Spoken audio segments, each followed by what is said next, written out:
사드 배치에 대해서 대한민국에게 큰 소리 뻥뻥 치면서 사실상 분풀이를 했던 갑질을 보였던 중국이 우다웨이 육저회담 대표까지 한국에 급파해서 야, 니네 미국 좀 말려봐. 이렇게 하고 있습니다. 홍준표 후보도 만났다고 합니다. 들어보시죠. 유엔 대북 제재 결의를 존중해서 압록강 위에 있는 태평만 댐 그 위로 지나가는 대북 송유관을 차단해달라고 했습니다.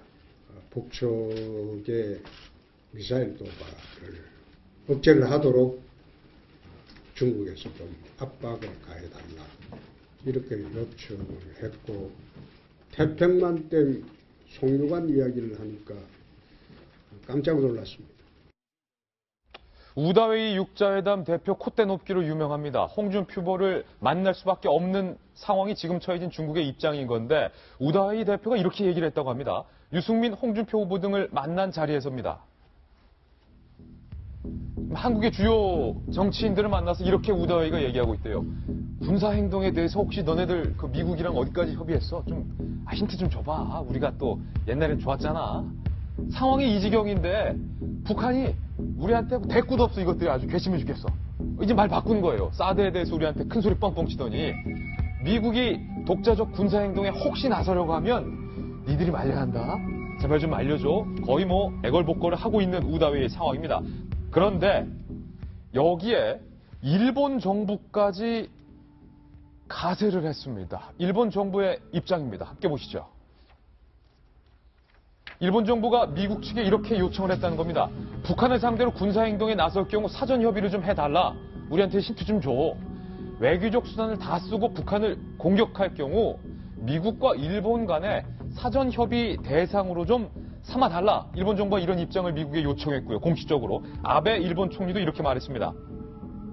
북한에 만약에 사태가 발생할 경우 사전 협의와 별도로 일본인 납치 피해자도 구출을 해달라고 미국의 협조를 요청했다. 이렇게 밝힌 건데 물론 말리는 시누이가 더 밉다고 일본이 지금 중국 약 올리는 것일 수도 있지만은 우리가 지금 3일째 한반도의 긴장감 자체는 무시할 수 없다라는 것을 보도하고 있어요. 일본도 긴장이 되는 게요. 예. 일본도 뭐 평소에는 막 북한 세게 해야 된다고 했다가 막상 긴장이 되니까 그런 거죠. 북한이 이제 만약에 현재 타결을 하면 북한도 보복에 나설 거 아니겠습니까? 그럼 우리고 그다음 일본이잖아요. 왜 얼마 전에 일본을 딱 겨냥해가지고 훈련까지 했었지 않습니까? 맞아, 그랬어요. 그 부분에 대한 게 있는 거고요. 저는 이게 두 가지 포인트가 있다고 생각합니다. 장기적으로 보면은 중국에 대한 압박은 결국 북한 보라고 하는 거죠. 그 아까 이제 김광덕 본부장님이 이제 부동산 업자 특유의 이런 거래 방식에 대해서 말씀하셨는데 그 영화 대부에 보면은 이런 게 있어요. 막 압박을 다 한 다음에 그 대부가 거절할 수 없는 제안을 하지. 라고 해요. 거절할 수 없는 제안을 하지. 네. 그 제안을 받아들이거든요. 상대방이 사실상 굴복하는. 언젠가 트럼프 대통령은 북한에다 뭔가를 내밀 겁니다.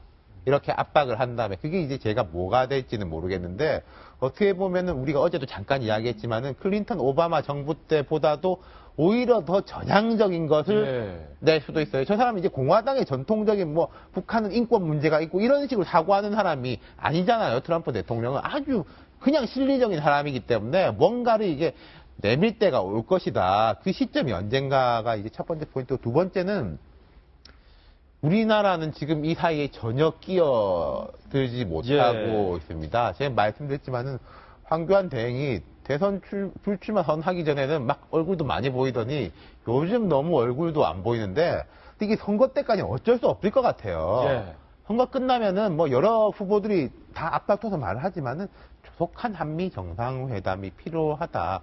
저는 요 두 가지 말씀드리고 싶습니다. 북한도 긴장을 바짝 하고 있습니다. 조금 전 김정은이 속삭이는 것, 저희가 추측 아마 이런 대화를 나누지 않았을까라고 보도를 해드렸지만 실제적인 팩트입니다. 얼마 전에 있었던 평양에서 열렸던 남북 여자 축구 대회를 위해서 한국의 기자들이 평양을 방문했습니다. 그런데 그 자리에서 북한의 민족화의 협의회 소속 연락관이라고 하지만 북한의 정보 요원입니다.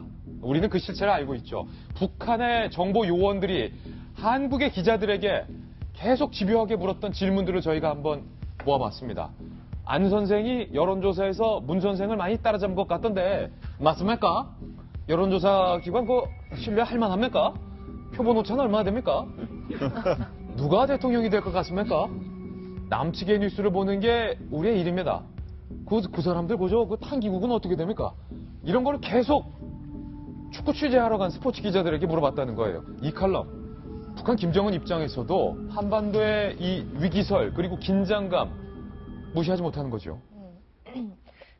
우리가 북한의 정세에 관심이 크듯이 북한도 어쩔 수 없이 남한 정세에 관심이 클 수밖에 없죠. 왜냐면 좀 과장되게 말하면 생존과 관련된 문제이기도 하고 그래서 과거의 구도대로 보수 정권이 되느냐 혹은 진보 정권이 되느냐 뭐 이런 구도였다면 이번에는 조금 더 헷갈리는 상황은 맞잖아요. 북한 입장에서 헷갈리죠. 네, 문재인이 되느냐 안철수가 되느냐 사실은 이 싸움으로 가고 있는 그런 구도로 보이니까요. 혹시 모릅니다. 또 홍준표 후보가 될 수도 있기 그럴 수도 때문에 있죠. 네. 우리가 또 승부를 단언하는 발언은 네. 또 함부로 하면 안 됩니다. 그래서 제가 가능성이라고 말씀을 예. 드렸던 것 같은데, 네.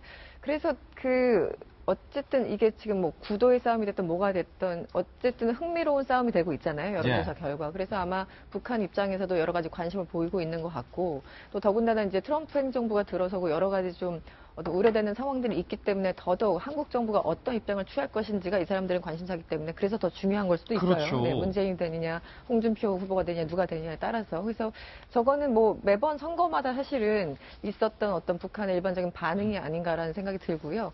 근데 이제 어제 그런 얘기를 하더라고요. 제가 요즘 북한 대학원 수업을 듣는데 이제 여러 의견들이 이제 많이 나오는데 다른 건 몰라도 이제 그런 얘기를 하죠. 시리아와 직접적으로 비교하는 건 좀 무리가 있다라고 얘기를 하면서 과거에 미국 행정부가 클린턴이 됐던 오바마가 됐던 과거 뭐 이란이나 아프가니스탄이나 이런 쪽의 나라들을 직접적으로 공격을 했는데 그 공통점은 무엇인가?